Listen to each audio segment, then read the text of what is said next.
Over to our own Jesse Irwin.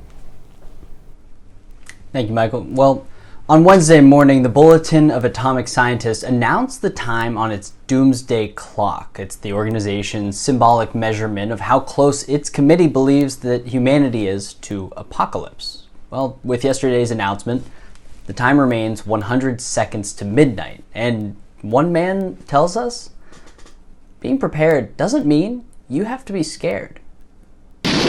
Say the power did go off for whatever reason, an EMP or a solar flare that comes in, then you're looking at not having nothing. So how are you going to feed your family? How are you going to feed yourself? Beneath that sinister pall of smoke, the world... Doomsday preppers.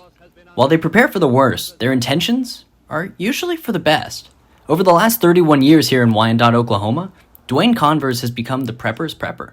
You know, you have different events like Y2K, so forth and so on. You have all kinds of events that shocks people, and then they start thinking about that. But when 9/11 happened in 2001, that was a real big year for people being scared to death, like, well, what's next? However, it's not only in the wake of those moments of fear that surplus stores like Dwayne see a lot of first-time customers walk in the door. Happens every day, because once they start worrying about, well, this could happen, and if they talk to family members or whatever, they think they're nuts. They're like, ain't nothing ever going to happen. So they come in, so they kind of feel me out, and it's a natural response. And the next thing you know, they come in regularly. They want to talk about stuff, and I'm glad to share my knowledge. I feel like it's my duty to do so. That's where he sees it as an opportunity to be proactive, not paranoid. Sure, it could maybe help in the event of the most unlikely doomsday scenarios, but Dwayne reminds us that it can also prepare us for the ones we see every year and the ones we never see coming. We want to encourage people to be self-reliant as much as they can be. That varies from person to person.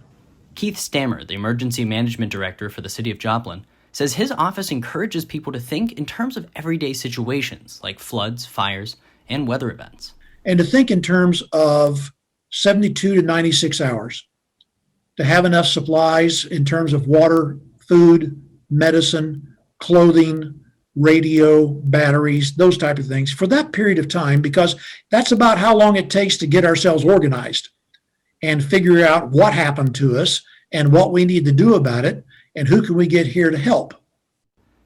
And while the preppers in Dwayne's world choose to store a slightly larger supply, he says his time in the military is when he learned just how valuable those basic items can be. You've never seen poor until you get in those types of areas. Central America is extremely poor. And so it enlightens you just how simple life can be if you just have a few things. Showing how a little preparation can mean so much.